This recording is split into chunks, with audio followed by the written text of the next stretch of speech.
ये दो रंगा बिल्ला, गुजरात के रंगा बिल्ला, अडानी और अंबानी के दलाल और बलात्कारी करने का काम करते हैं। विडंबना है, दुर्भाग्य है कि देश के अंदर एक कायर प्रधानमंत्री है। हमें तो शर्म आती है कि हमारे देश का मुख्य प्रधानमंत्री और गृह मंत्री इतने नालायक और निकम्बे हैं कि जो बलात्कारियों को बचाने का काम करते हैं और उन्हें आप नालायक हो, आप इस देश को गुमराह करने का काम कर रहे हो। आप जो टुकड़े टुकड़े गैंग का है उस पर उसको जेल में डालिए, उसके खिलाफ सबूत लाइए।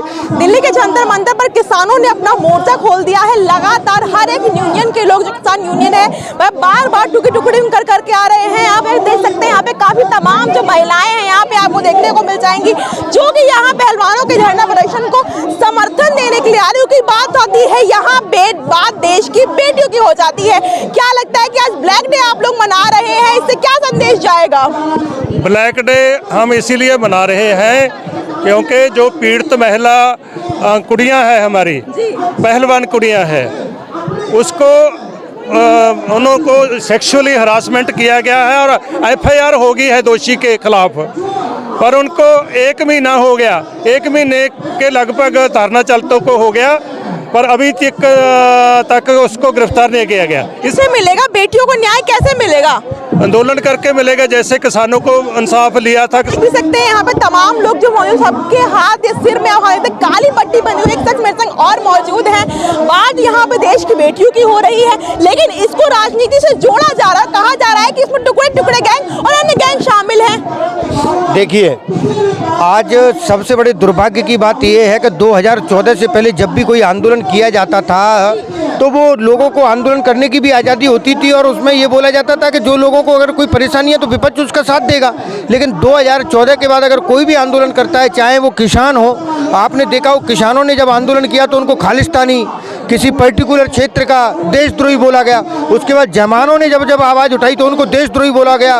उसके बाद अगर विद्यार्थी अपने अधिकारों के लिए, रोजगार के लिए मांग उठाते हैं तो उनको बोलते हैं कि ये पढ़ते नहीं हैं, ये गद्दार हैं, ये पाकिस्तानी हैं। इसी तरह से आज जब हमारे देश की जब ये खिलाड़ी बेटियां अगर अपनी आवाज़ उठा रही हैं तो इनको भी बांटने का काम ये सरकार कर रही है। ये टैग किसी पे भी लग सकता है, टुकड़े टुकड़े गैंग का, खालिस्तानी का। मैं वही कह रहा हूँ ना कि 2014 के बाद ये टुकड़े टुकड़े गैंग, खालिस्तानी ये आए। आप सरकार में हो, आपके पास सारी एजेंसियां, आप क्या कर रहे हो? इसका मतलब आप नालायक हो, आप इस देश को गुमराह करने का काम कर रहे हो। आप जो टुकड़े टुकड़े गैंग का है उस पर उसको जेल में डालिए, उसके खिलाफ सबूत लाइए।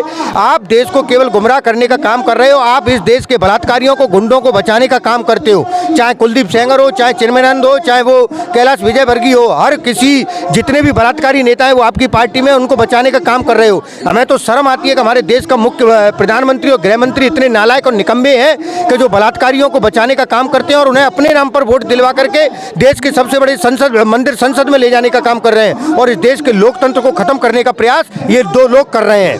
देश के प्रधानमंत्री के बारे में आप ऐसे शब्द बोल रहे थे, क्या शोभा देता है आपको? बिल्कुल, ये अडानी और अंबानी के दलाल हैं। ये गुजरात मॉडल के नाम पे, अभी मैंने रिपोर्ट पढ़ा, 43,000 लड़कियां वहां से गायब हो गई। इस देश में एक तरफ ये बोलते हैं कि बेटी बचाओ बेटी पढ़ाओ, दूसरी तरफ जिन बेटियों ने इस देश का नाम रोशन किया, इस तिरंगे झंडे को पूरे विश्व में लहराने का काम किया, उनको आज जंतर मंतर पे बैठना पड़ रहा है। इनके नेताओं से इन बेटियों को बचाना पड़ रहा है। गुजरात से 43,000 हमारी बहन बेटियां गायब हो गई, उनके बारे में ये एक शब्द नहीं बोलते हैं और ये केवल देश को बांटने का काम करते हैं। आज इनको बोलते हैं कि ये केवल हरियाणा की जाट बेटियां हैं। शर्म आनी चाहिए ऐसे प्रधानमंत्री को और गृह मंत्री को तो इस्तीफा देकर के अपने घर में बैठ जाना चाहिए कि जो एक तरफ तो बेटी बचाओ बेटी पढ़ाओ का नारा देते हैं, दूसरी तरफ हमारी बेटियों के साथ में जब यौन शोषण होता है, उनके साथ बलात्कार होते हैं, गलत काम होते हैं, तो उनको बचाने का काम ये दो रंगा बिल्ला, गुजरात के रंगा बिल्ला, अडानी और अंबानी के दलाल और बलात्कारी करने का काम करते हैं। क्यों? ये कहावत है कि जो जैसा होता है वो वैसे का साथ देता है। तो आप समझ सकते हो कि बलात्कारियों का साथ देने वाला कैस कौन होगा। देश को गौरवान्वित करने वाली बेटियां, आप जानते हैं, जो धरना प्रदर्शन पे जनता उन तरह बैठी हुई है लगातार, साक्षी मलिक, विनेश फोगाट, बजरंग पुनिया भी साथ उनके मौजूद समर्थन करने के लिए। लेकिन अब सवाल ये आता है, जब देश को गौरवान्वित करना तो उन्होंने कर लिया, अब पुलिस संज्ञान लेने में, मामले की जांच में आगे बढ़ाने के लिए इतनी देरी क्यों कर रही है? देखिए, विडंबना है, दुर्भाग्य है कि देश के अंदर एक कायर प्रधानमंत्री है और एक ऐसा प्रधानमंत्री जिसका रिमोट कंट्रोल अहमदाबाद में है। अहमदाबाद में भारतीय जनता पार्टी और RSS ये देश के हित में कोई फैसला ले ही नहीं सकते। अभी DRDO का 2 दिन पहले एक संघी गिरफ्तार हुआ है जो पाकिस्तान के लिए जासूसी कर रहा था। कर्नाटक में इन्होंने गंदगी मचाई धर्म के नाम पर। हिंदुओं के पवित्र जो हमारे भगवान राम के भक्त हैं हनुमान जी, उनके नाम पर प्रधानमंत्री भीख मांगते हैं वोटों की, वहाँ पे इनका डिब्बा गोल होने वाला है। अब ये देश की जो हमारी पहलवान बेटियां हैं जो मान सम्मान बढ़ा रही है, उनके ऊपर आप व्यक्तिगत कमेंट कर रहे हैं और इसके पीछे दो ही हैं, एक तो नरेंद्र मोदी और दूसरा अमित शाह। अमित शाह की हिस्ट्री है कि पर्सनल अटैक करते हैं। अरे भैया, मणिपुर जल रहा है, वहाँ आप हाथ खड़े करके कर्नाटक में भाग रहे हो, आपको शर्म आनी चाहिए। देश का गृह मंत्री हो, कोई प्रचार मंत्री तो हो नहीं। इन लड़कियों के ऊपर पर्सनल अटैक करने का मतलब है कि आप कायर हो। हम ये नहीं कहते कि ये किसी का पक्ष नहीं ले रहे कि आप ब्रिजभूषण का किसी पक्ष में बोल रहे हैं, पहलवान बेटियों के। हमें न्याय व्यवस्था पे भरोसा है, पर आप उसको शुरू तो कीजिए। ये न्याय व्यवस्था पर तो ब्रिजभूषण शरण सिंह को ही भरोसा है ना। और उन्होंने ये भी कहा है कि चाहे साक्षी मलिक हो, विनेश फोगाट, बजरंग पुनिया, सबका खेल खत्म हो चुका है अब। नहीं, अब देखिए, यूपी नगर निगम में चुनाव जैसे ही खत्म होंगे, ये ड्रामा करेंगे ब्रिजभूषण को अब अंदर करने का। इनको पता है ब्रिजभूषण को ये इसलिए अंदर नहीं कर रहे भारतीय जनता पार्टी कि इनको सिर्फ वोट चाहिए। ब्रिजभूषण अगर इसके ऊपर चाहे कितने भी गंभीर आरोप हो, अगर ये आंदोलन नहीं होता, पूरे देश के लोग नहीं आते, हर संगठन के लोग नहीं आते, तो ब्रिजभूषण को अभी तक तो मैं बोल रहा हूँ मंत्री पद दे दिए होते।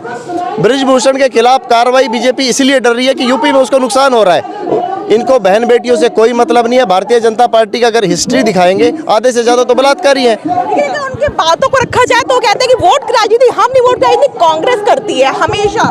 नहीं, देखिए, ये जो सरकार बनी है 2014 में बनी थी, एक अन्ना हजारे नाम का व्यक्ति आया, उसको प्रोजेक्ट करके और मिलाई खा गया नरेंद्र मोदी। 2019 का जब चुनाव हुआ तो पुलवामा शहीदों के नाम पे इन्होंने भीख मांगी वोटों की।